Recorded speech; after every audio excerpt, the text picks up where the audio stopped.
Bueno, mi nombre es Juana Karen Lucio Silva y yo les voy a hablar sobre los temas de genocidio armenio, Holodomor, el Holocausto, la matanza de México de 1968.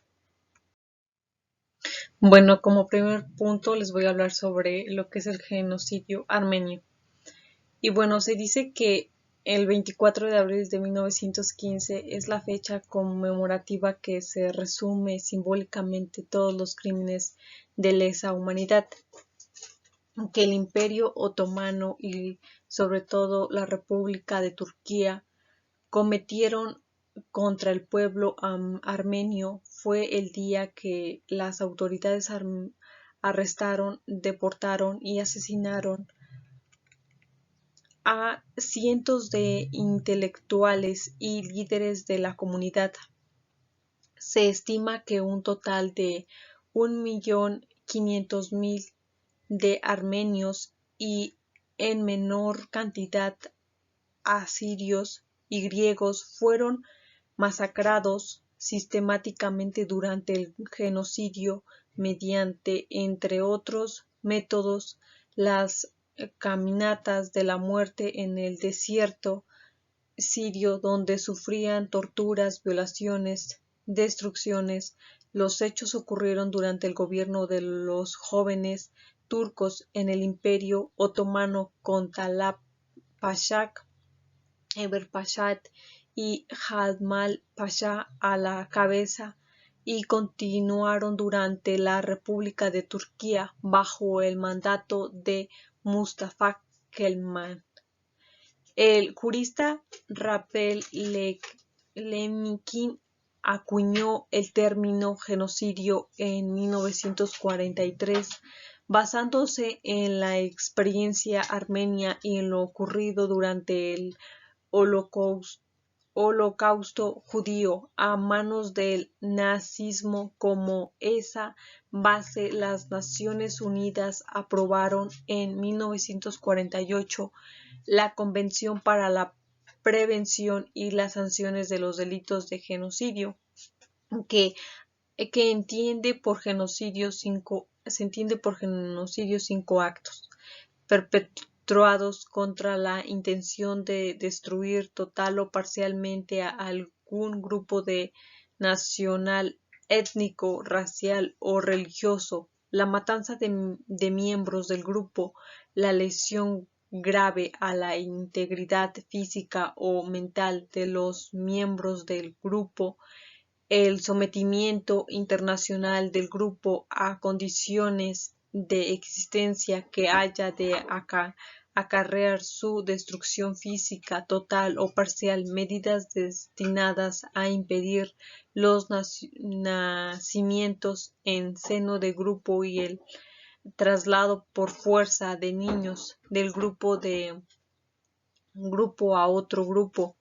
La Convención no solo castiga el genocidio, sino también la asociación para cometerlo, la instigación directa y pública, la tentativa y la complicidad en el genocidio. Bueno, como segundo tema les voy a hablar sobre Holodomor. Holodomor es una palabra que se comprende de la unión en ucraniano de los términos golad y mor, que significan hambre y plaga. Respectivamente, el término Holodomor significa algo como muerte por hambre o plaga del hambre.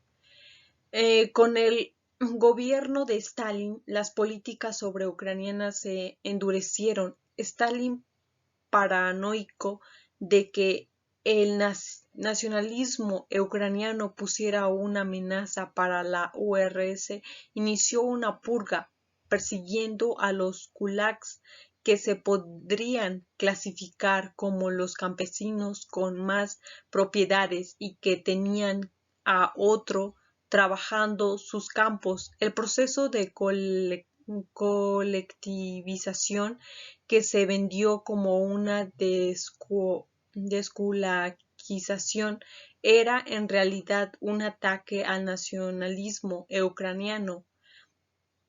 Por ejemplo, en el hecho de que no se persigue a solo los kulaks, sino que también a intelectuales como filósofos y otras figuras de referencia que defendían la cultura ucraniana. Incluso el propio idioma fue tratado como un dialecto burgués del ruso y censurado por ellos. Bueno, como tercer tema, el Holocausto. El uso de la palabra holocausto para referirse al genocidio de aproximadamente 6 millones de judíos. Algunas fuentes no oficiales surgieron que la cifra es mayor. Se justifica que a través de su referencia etimológica, algo quemando, pues tras el uso de la herramienta genocida más característica de la solución final, las cámaras de gas, los cuerpos de los asesinados eran incendiados en hornos crematorios.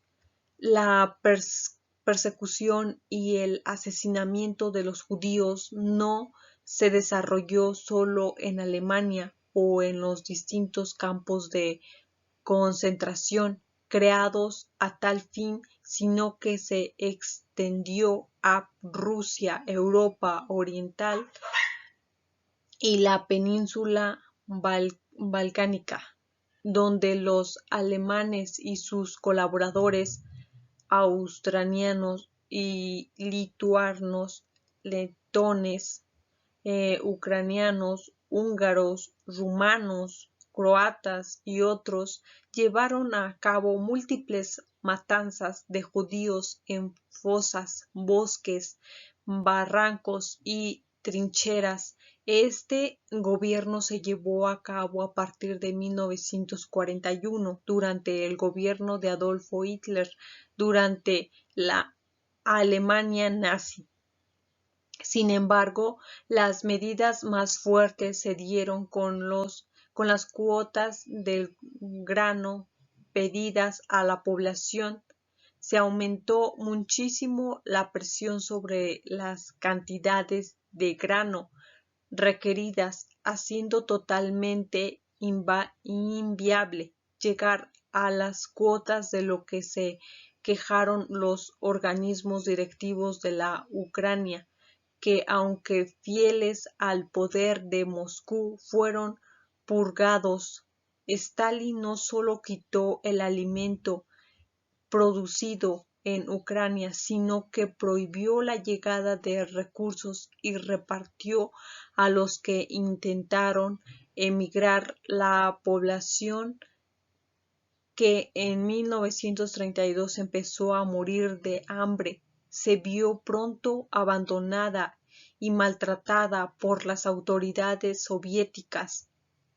Se iniciaron registros masivos en busca de alimentos y se empezó a enterrar en fosas a los muertos de inhalación por parte de Stalin.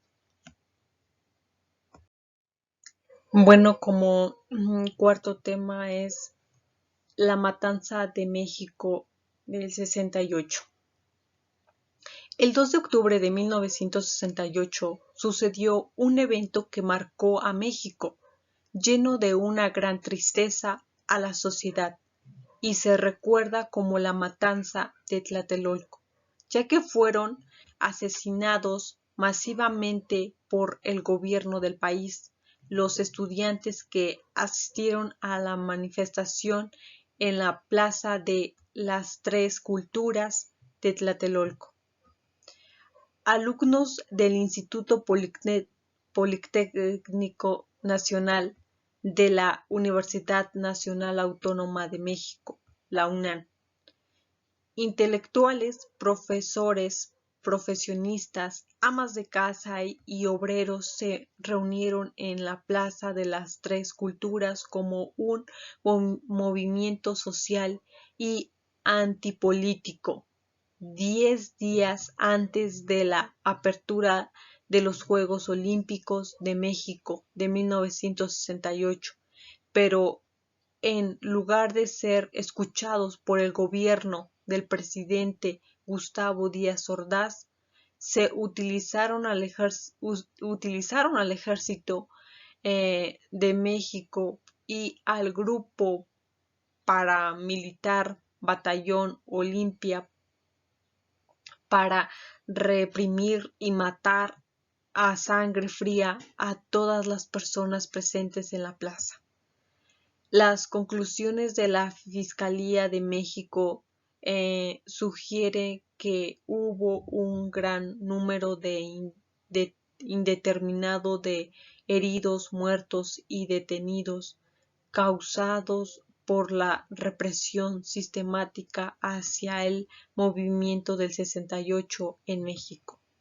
Como pronto serían los Juegos Olímpicos en México, había muchos periodistas de todo el mundo, por lo que el gobierno estaba preocupado en mostrar una imagen de paz y cordialidad, así que ocultó toda la información al respecto y luchó por mantener al pueblo callado en un momento de creciente tensión social.